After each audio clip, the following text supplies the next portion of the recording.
What's up MMO gamers, welcome to my channel Make MMOs Great Again, where we make MMOs great, one rant at a time.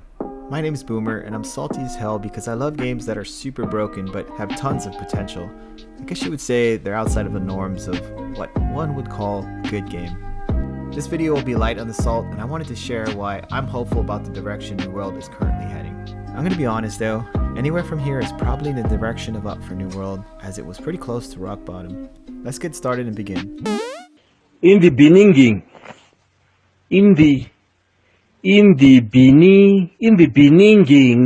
A few moments later. Yeah, We all love MMOs because for a brief second in time we can immerse ourselves into a magical universe and become a warrior or even a female if that's your thing. It's also a way to interact with people, perhaps if you're a bit socially awkward. My name is Jeff.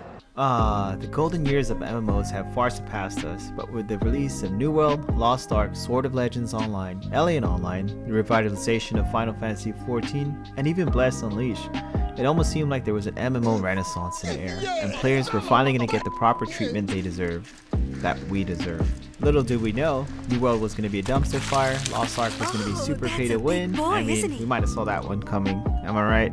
Sword of Legend Online, or Solo for short, had to be played solo since it ended faster than a mosquito's lifespan.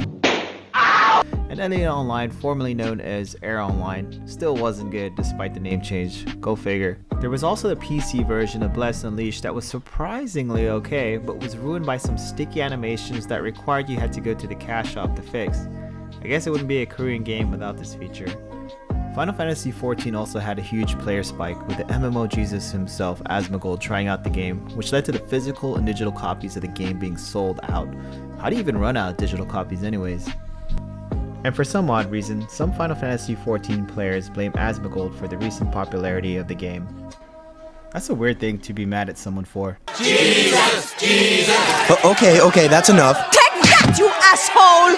What the? Let's be honest though, Final Fantasy XIV isn't for everyone and it's missing that je ne sais quoi. It's just like your opinion, man. Unfortunately, MMO companies see their players as cash cows, and they've been screwing us for years, milking players for all the money they're worth without adding any additional features that MMO players ask for.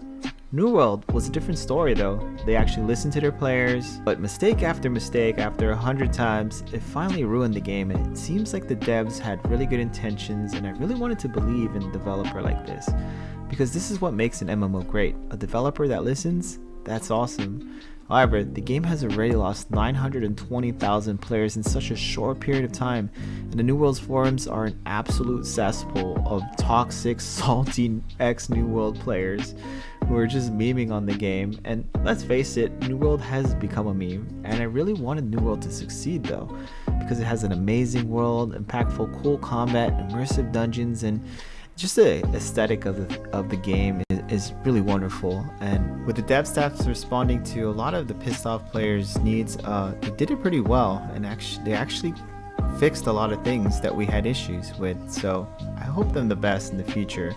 However, let me try to explain the launch of New World in a short video clip.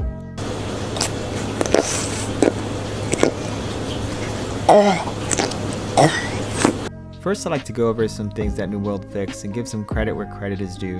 The devs definitely deserve a pat on the back, and they've been working overtime to meet the demands of their overlords and answer the prayers of the pissed off player base. I mean, have you seen the New World forums? New World has now revamped the warehouse system, and you'll be able to transfer stuff between towns for free of charge, and your chest sizes are now doubled. It used to be some ridiculous cost to transfer stuff back and forth, and it was literally like 10 to 100 times the value of the item you were transferring, which made it completely useless. Not to mention, you had to be part of the faction that owned both of the towns, and I was in Covenant, so that never happened. Now it's free, and that's an insane quality of life fix and a token of trust or faith to the players from Amazon. This is a step in the right directions, and they've been making a lot of good fixes and steps in the right directions. They've also reduced the tax for housing by like 90%, which is an awesome quality of life fix as well. this was something that was real taxing. If you were a player that didn't show up every day and you just kind of came on every week and had to pay 1,000 gold, that was crappy. That felt bad. Another thing that was completely fixed was the fast travel and Azoth costs for fast travel. I'm so glad they fixed this. The previous costs were stupidly high, and you basically had to grind for like an hour or two to get enough Azoth to fast travel and avoid a 30-minute run, which didn't make sense. I mean, Jesus. And on top of that, the ridiculous cost, there was a 1k cap, which is nothing. That was really crazy too. This was just a bad design, and I really wish they would have fixed this before everyone just mass exodused. Well, it's a bit late since 95% of your audience is gone, but it's a start in the right direction.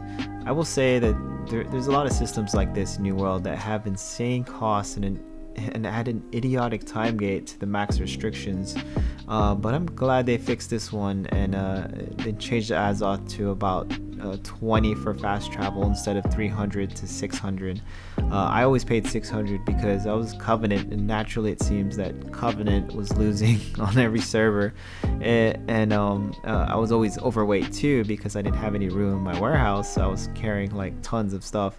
Kudos to Amazon for finally fixing this one. It's a little late, but this is definitely one of those annoying things in the game that had to be removed before any of the players came back. Speaking of things that need to get removed from the game, that brings me to my next subject, which is orbs. Every patch they lower the cost of orbs, but the players are still mad. AGS is still scratching their head, but they don't get it. The very existence of orb pisses a lot of players off and kills their enthusiasm for any new dungeon content. It makes the lack of endgame content seem even more lacking. You can put lipstick on a pig, but it's still a pig. This is called Crimson Sky. What do you think? Harold? Let's put it this way, orbs are like an ex-girlfriend, and you need to get rid of her before you can start a new meaningful relationship. Your ex can't be sitting on your couch in the living room when the new girl arrives. I'm sure your ex isn't screwing you anymore, but she certainly is hanging around reminding your new relationship of the past. I would love to see orbs completely go away, or at least become a one-time requirement to enter the dungeon and not just a finite resource you'll need to use every time you want to try and play the end game. That's not cool. AGS Studios has noted that the orbs in the future are going to be strictly for buffs, but even with that, I mean, it's like, do you really want to miss out on a legendary item because you didn't get a buff? To me and many other players, this is still considered mandatory. I still want to jump back in the game right now, even with the orbs being the way they are now. All the new changes makes it kind of worth it to jump back in, but I'm a little bit torn because the orbs, I really hate them. Who are you? Now I want to go into some top reasons why I'm hopeful for the game and get back into some positive light. First reason being that New World has recently changed their upper management, with Mike Farese stepping down. Step into my office. Why? Because you're fired. All joking aside, there's definitely no bad blood between Mike and Amazon, and he's only stepped down from his position to work at a different department. But it's curious to consider that Amazon has quite a few AAA budget game failures that never came to fruition, with Crucible being the most memorable flop that barely made it out of the gate. New World would actually be considered their most successful game, which is kind of weird because it's in a bad state right now. But whatever. What would you say you do here? Considering all the bad decisions that were made from launch time until now, it might be time for another person to manage it. I truly believe that the majority of problems with this game was caused by mismanagement from the higher ups. Some of the decisions to go with the Lumberyard engine and launch a bit earlier than they should have, forcing them out the door. Despite the feedback in the betas, the devs knew that there was a gold dupe and an invisibility hack. I am invisible! Yet they still launched a game, and that was a bad decision. So the old blood is out and the new blood is in, and we might have a shift in direction. But this is a double-edged sword, however, and I hope they don't start to implement any Korean game features.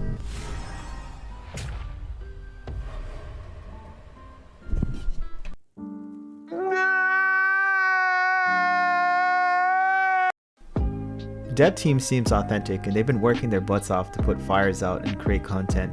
Most importantly, they respond to the player base with honest and humble messages. This is why I know AGS will eventually pull out the win and make New World a top MMO. The New World devs have been given a pretty crappy hand and made quite a few mistakes along the way, but they have something no other MMOs in the market have: passion, humility, and honesty. These devs have been taking some responsibility for some pretty crazy stuff and didn't hide much from the player base. This will pay off in dividends in the future. One of the major rules of business law is that you need to differentiate yourself from the competition and provide a service that is original and hard to copy. It might not seem like it's hard to listen to your customers, but it really seems like it's the hardest thing to do for an MMO developer, judging by the last 20 years of abuse by these companies. Regardless of the state of the game right now, I would like to take this moment to say thank you to the developers for making a cool, beautiful game. It was a buggy mess and there were some glitches. Well, it was kind of a hot mess, but it was pretty fun and immersive, and it still has a lot of potential. I promise you that the community will eventually come around, and I really have faith in you guys to be top 3 within a year or two. You will essentially pull out Final Fantasy 14. And I'm just gonna have to repeat it again and sound like a broken record. I mean, the environment is so immersive, and the graphics in this game are so beautiful. I'm gonna let my homie Fallout Boy explain how I feel. Them graphics though. Also, kudos to the community managers for responding as much as you do and being brutally honest. All the community managers, maybe except for the party hat emoji guy, that guy should probably be fired. Just kidding. I definitely didn't mean that, and I probably shouldn't say that. Also, thanks for not selling out AGS. Most MMOs would have gone full pay to win. My disappointment is immeasurable. Pay for convenience, but hold on, let me break the game so I can sell you a fix. Last but not least, the current changes show that Amazon is listening to feedback, and they're on the right track for bringing the community back. And the warehouse changes were super nice, and the orbs changes are for the better, but you know, I really hope they just disappear. Being able to access the inventory while running is more of a quality of life than more people actually think. The improved weapon swapping is great, and the reduced cost for Azoth travel is an awesome move. I used to feel like Forrest Gump running back and forth all day.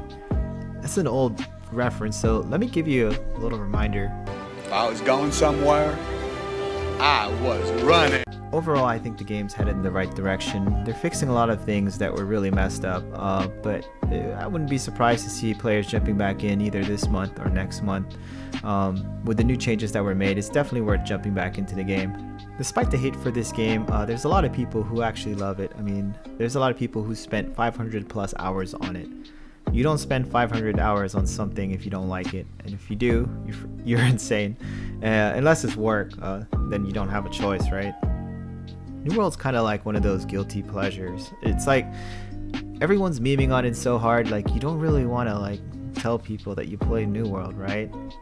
I think the game's getting better, and I'm ready to jump back in, even though the orb system still exists. I mean, that system infuriates me, but all the other changes they made, I think it's worth coming back into now. Anyways, that's all I had for now, and if you watched the video up to this point, please consider liking and subscribing. This will let me know if I should create more videos or not. I mainly play games that I love to hate and just complain about, but I do enjoy making these videos. Also, I'd like to give a big shout out to Chill Out Records, No Copyright Music, which supplied the song I used in the background of this video. Thanks for watching, and leave a comment below.